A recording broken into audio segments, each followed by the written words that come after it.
Welcome back to another episode of Cape Ann Today. I am so happy to be speaking with documentary filmmaker and photographer Kim Smith.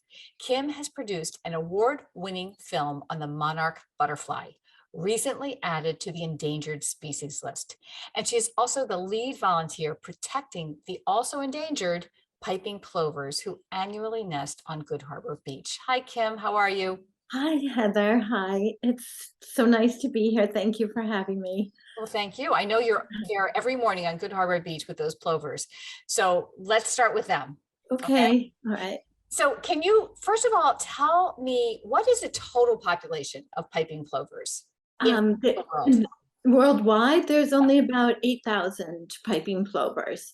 Wow. And Massachusetts is at the fore of the recovery. We have about 700 pairs that nest on Massachusetts beaches. So I think we're just doing everything right. And we have so many great conservation cooperators that work together, and from Greenbelt, Mass Audubon, Mass Wildlife, all these organizations are working together, individually and together, sharing information.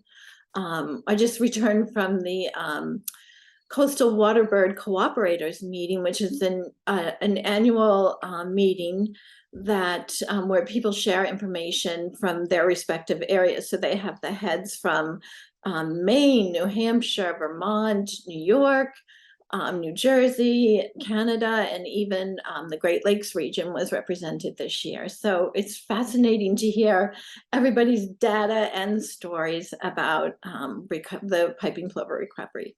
So I just want to say that piping plovers are endangered in the Great Lakes region, but in Massachusetts they're called threatened. Okay. And people want to correct me about that all the time. So just Have they ever been endangered here? No, they're called threatened. It's always been they're a threatened species here. However, threatened species are afforded the same protections that endangered species are. So if something's on the threatened list or on the endangered species list, they share the same exact protections. It doesn't matter. Okay. And what is it that you were doing right, or what is it that your group is doing right in Massachusetts? What does it take to support the piping plovers? Well, I think it's because I think our number one reason is we have an extraordinarily dedicated group of ambassadors. And we start at sunrise, and there's nearly every day, 12 hours a day from sunrise till sunset. And even, if it's going to be a night with fireworks, somebody might be there even later. But we have people looking out for the plovers all day long. And we even have the busy beach days, like super busy Saturdays. Yes, super busy. Those are the days when we really need help, and we could actually use a few more ambassadors, because so if anybody wants to volunteer, please get in touch with us. But this year in particular, because we had nests at both the northern Salt Island end of the beach, as well as the more southern footbridge end of the beach, especially on busy weekend days, we could have, instead of walking back and forth between the two areas, we could really use people at either end. But we have the most dedicated, caring group of people you can imagine, and we really try super hard to be more, instead of like monitoring type of behavior, we're more ambassadors. So we talk to everybody who there's so much interest in them. I would say 95% of the people on the beach are interested and want to know more about them. There's only a few, negative types, but we share as much information as we know about, and we just have a great group. So that's one thing. And then we also are working very closely with the city of Gloucester. The Mark Cole from the Department of Public Works has been super helpful. And prior to Mark, we worked directly with Joe Lucido, but both gentlemen have helped us with getting the fence, the protective roping up early on in the season so that the plovers can nest more easily and with less disturbances, and getting signs up. And then even this year, there was a flashing yellow sign that said, "No dogs on the beach, $300 fine." And that really got people's attention because dogs are one of, as much as we love dogs, they are a super disturbance on the beach. We also had, I just want to mention this, we also had a pair nesting at Cape Hedge Beach, but it's the second year that this pair has nested at Cape Hedge. And so we really need to work with the Cape Hedge community, with the Rockport community, because there's too many disturbances. There's dogs on the beach much later in the season than there is at Good Harbor Beach. And So were they successful at? No, unfortunately, the nest was, even though the nest couldn't have the wire exclosure around it that we use at Good Harbor, which it's called an exclosure because it keeps predators out, but allows the adults and the chicks to run in and out of the wire. It's about 6 feet in diameter circular covering that goes over the nest that Dave Rimmer from Essex County Greenbelt installs every year for us. We couldn't use that at Cape Hedge because of the popples. The nest was right in the popples. But the chicks did hatch. And unfortunately, I had to leave to go to a funeral in Ohio. And when I came back, they had all perished. So there's just too many, not enough awareness yet. And just the dogs, running on the beach, blah, blah, blah. Right. So I don't want to bring. When do the plovers first arrive? And that must be an exciting day for you. Yeah, it's very exciting. They arrive around the end of March. Okay. And so they usually arrive on my birthday for the last couple of years. So yeah, it's sweet, but so it's easy for me to remember. Yeah. But, this year, because we had a handicapped mom, she arrived about 6 weeks later than she usually does. So and the same plovers, you see the same plovers return. Yeah, it's the same plovers. When, people were a little bit doubtful about that at first, but it's definitely, and it's very clear that it is, because last year our mom at the footbridge end, her right foot became entangled in seaweed and monofilament, and this year she returned footless. I think you could see how tight the monofilament was wrapped around her foot, and I was afraid of that. But she returned, and there is historical documentation of plovers surviving with 1 foot.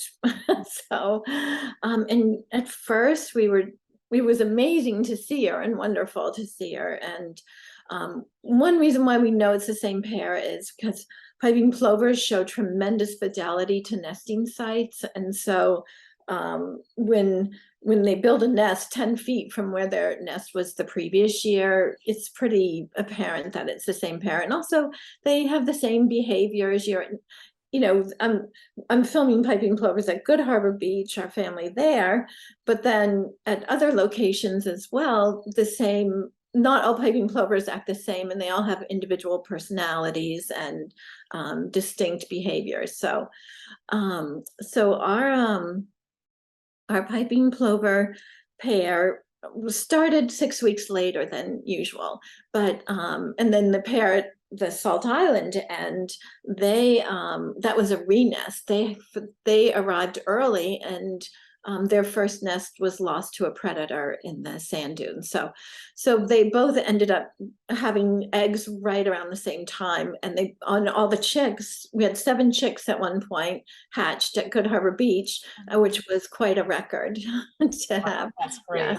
And 7 they chicks all survived? Would they all do? No, not all. So our handicapped mom, we call her Super Mom and Super Dad, and then they had 4 chicks, and then this is so they had 4 chicks, and then the Salt Island family had 3 chicks, and there's some controversy in the community, and we lost one of the chicks, unfortunately, to we think harassment. That, and then one of the chicks from Salt Island also perished right at the beginning. So they had one chick, and then we had the beautiful family at the footbridge end. We call it number 3 because it's near the number 3 boardwalk. Yeah. And their nicknames were Super Mom, Super Dad. But then they had for some unknown reason, one of their chicks sustained a foot injury. And so he had a funny little hopping gait, and we started calling him Hip Hop. So we don't usually name the chicks and things like that because You couldn't help it. we couldn't help it with hip hop. So, but Yeah. he just became increasingly developing more slowly for a period. So it was very touch and go whether he would make it. But he is developing and he is growing. He's just very, very slow developmentally. But the remarkable thing is this year, so the dad and the 3 super strong flyers. Well, first the moms always depart. They usually leave a little bit early. Yeah, that was I learned that with you a couple of years ago. It's dads who raise the little babies. Right, it's dads who do. So after about 2.5 to 3 weeks, it's the dads who usually teach the fledglings the chicks to fly. And so both moms departed at the beach. So then we had Super Dad and Salty Dad was our other dad, and they started to fight over territory, but then they sort of got a truce. So then all the chicks joined together. So then we had 5 chicks, like a little super family, That's so great. a little blended family. It was really sweet. So then the 3 strongest flyers and the dads have departed. So who's left on the beach now is Hip Hop and one of his siblings who they seem to be very attached to each other. Oh. It's not really, we were talking about this last night. It's not really like with the Plovers, it doesn't seem like it's survival of the fittest. It's more, they're sort of taking care of this little one. So it's very puzzling, but very interesting at the same time. So we're just documenting it every day, and we'll just see what happens. We hope, after all this time, and everybody's become very attached to Hip Hop, we hope that that because he is fine, he's just not. He's a little because his one foot doesn't work as well. Yeah. He stumbles when he takes off, and he's not a super flyer yet. Yeah. So it's Hip Hop and his sibling left, and who else? And that's it. Oh, just the 2 of them. Okay, yeah, all right. Yeah, so the 2 dads have left with the 2 dads. With the super flyers, call them the flying squadron. So it was very special this year. It's not this way every year. So we're just taking the win. And just very grateful to everybody for all their help this year.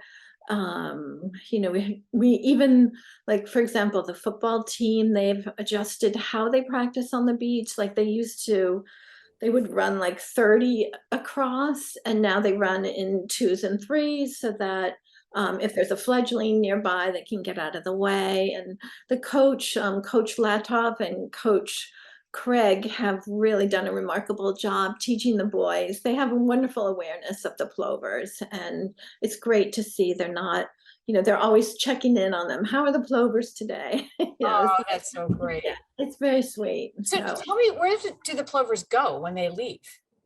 So we know from banding programs that at the University of Rhode Island, it's thought that our Massachusetts Plovers probably go to Cape Lookout and Cape Hatteras barrier beaches, where they stage for about 45 days. And I think they fatten up on there's a lot of juicy mini mollusks and invertebrates on those barrier beaches. So, and then they head down to the Turks and Caicos and the Caribbean and that area primarily. But they could also be going even further south along the Atlantic coast to Savannah, that area. And then, so that's primarily where the Atlantic coast plovers go. The Great Lakes plovers will often go to the southern Atlantic coast, but they also go to like barrier beaches around the Gulf of Mexico and Texas and places like that. So, And yeah. what do you think the imperative is for them to come north to nest? Well, I think it's the good food, the feeding, and Following that. following the food. Yeah. Also, it's very hot. They do nest as far south as North Carolina, but not very many nest in North Carolina. And I've seen this on the one year we had at a different beach that I'm working at. They had a pair that was a double brood. So they had hatched 4 chicks, then they re-nested and had 3 more. And it was so hot that usually the adults sit on the nest to brood the chicks and keep the eggs warm. Well, the parents were having to stand over the nest for the air to circulate. So It sensed it was too hot. it was too hot. It was really, really hot. And hot for the adults to just sit there in the July sun panting over the eggs. So yeah. But I think it's the food, just like so many birds nest in the Arctic tundra because of the rich food and the insects and the great weather and climate. So what do you love about the plovers the most, Kim? Oh my gosh. They're very cute, and that little sound they make is so beautiful. Yeah, it's so beautiful. They have so many different vocalizations. I think that's really fascinating. I think what I love about them most is they're so tiny and so vulnerable, but they're so resilient and so resourceful too. Like they're not quite tool users, but for example, if there's like we had a funny instance this summer where there was a paper bag blew up back into the exclosure, and we don't like to clean up the garbage too much in the exclosure because it's disruptive, and it was creating a little shaded area, and so the whole family was snuggled under the paper bag for shade on hot summer days. They're very resourceful, and they're so vulnerable, I guess. When you think about it, they're these beautifully camouflaged eggs that worked for millennia, but then now in this, anthropocentric world that we live in, little tiny camouflaged eggs and smack dab in the middle of a beach is really hard to see. And you just want to protect them. Yeah. Let's talk about the Monarchs just a little bit before we depart. So you have produced this beautiful film. Thank you, Heather. Thank you. Beauty on the Wing. Is that the name? Right. Beauty on the Wing, life story of the monarch butterfly. And tell us where one can see it right now. Okay, well, right. Currently, you can see it on PBS. If you're a Passports member, which you can become a Passports member on public television if you contribute $50 at a minimum for the year, and so you get your Passports number, and then you can just click in and watch it anytime. It's streaming via Passports on PBS. So. Great.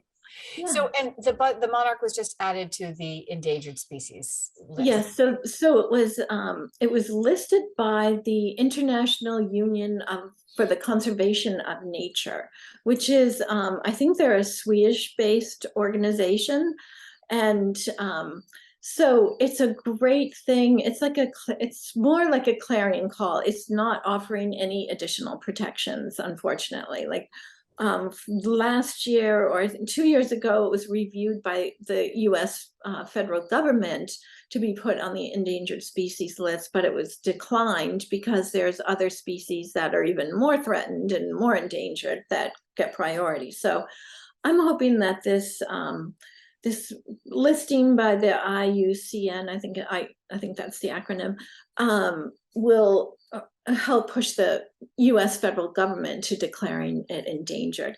It's a very complicated species to declare endangered because it affects so many different types of habitat, and also because of the herbicides that are used, and going up against the chemical companies and development is very challenging. It's very, very challenging. But, I think even despite that, it would be great for the butterfly, because even though you think of it in the population is counted in the millions presently, just 50 years ago it was counted in the billions, and it wouldn't take much to push it over the threshold. For example, if we had a drought, a spring drought as it's migrating northward, and then a drought here, and then a big deep freeze in Mexico, that could make the population plummet by 95%. So it's a good thing that it's on the endangered species list and by the IUCN, and hopefully that will bring more attention to the fact that it is so threatened. And it really is a species that is specifically native to North America. It's Yes. not, other places in the world, like Right. legitimate. Yeah. Right. Well, of the other species that you would find in the world, like there's a little population in New Zealand, they all share the same DNA with the North American species. So they were, washed or carried overseas. And then there's milkweeds everywhere in the world. So they would, find milkweed and start. So there's little populations in little pockets in other parts of the world, but they're all North American natives. Yeah, yeah. So so what can people do to support the monarch butterfly? Well, let's see. There's 4 things I tell people you can plant. The first thing to do is, not use herbicides, and, don't use anything like that in your garden. But if you want to plant for the butterflies, because if you plant for them, they really will come. And so the 2 species of milkweed that do best around here are Asclepias incarnata, marsh milkweed, also called swamp milkweed, and common milkweed, which is the milkweed that you see everywhere, growing in dunes, growing in the cracks of sidewalks. So plant those 2 species. So that will benefit the monarchs as they're migrating northward and they're looking for plants to deposit their eggs on. But then you really want to support the monarchs on their southward migration in the late summer and fall. So I highly recommend planting in our area, Cape Ann, seaside goldenrod, and then different species of asters, particularly smooth asters and New England asters, because both of those wildflowers, if you have all 3 of those, actually, they bloom over an extended period of time, because it's not precise when the butterflies arrive. So if you have things blooming over an extended period of time, then no matter when they arrive, there'll be sustenance for them. And I think we may have, I don't know, but we may have an earlier migration than usual, just because we have been having a drought. Right. So and I think that's going to affect the butterflies for sure, unfortunately. So I'm in my own garden. I've been keeping my zinnias alive, and then all the things that are going to be blooming coming in the fall, trying to keep them alive as well. So yeah. Well, thank you so much for this. I just could talk about these plovers and monarchs. But you're so full of information, and it's just really helpful to talk to you and then look at those butterflies. I have 2 monarch butterflies right now. I don't have. Oh, that's awesome. Well, I feel like I should have more, but well, no, it's funny. Like, I've had so many males in my garden this summer, and 2 were bumping into a hummingbird yesterday. My granddaughter and I watched that, and it was so beautiful. But I'm like, where's all the girls? I need more girls in my garden. I think because you told me what they look like, the difference, and we're going to run out of time, so I don't want to go on too long. But I definitely have eggs. I can see the eggs on the monarch on the. Oh, you do? Oh, that's great, Heather. That's fantastic. So I must have had a girl. Yeah, you must have had a girl. All right, well, let's catch up on all of this again, because it's just a Yeah. joy to talk to you. Yeah, well, we can talk about the monarchs again during their migration if you want That's, to. I would Yeah. love to do that. Yeah, let's do that. Okay. Okay, so All that's right. sort of like Okay. late September? Yes, usually about the third week in September. Okay, great. All Okay. right, I'll find you. Okay. Thank you. Thank you, Heather. Interested in a sponsorship? Email sponsor@1623studios.org to learn more.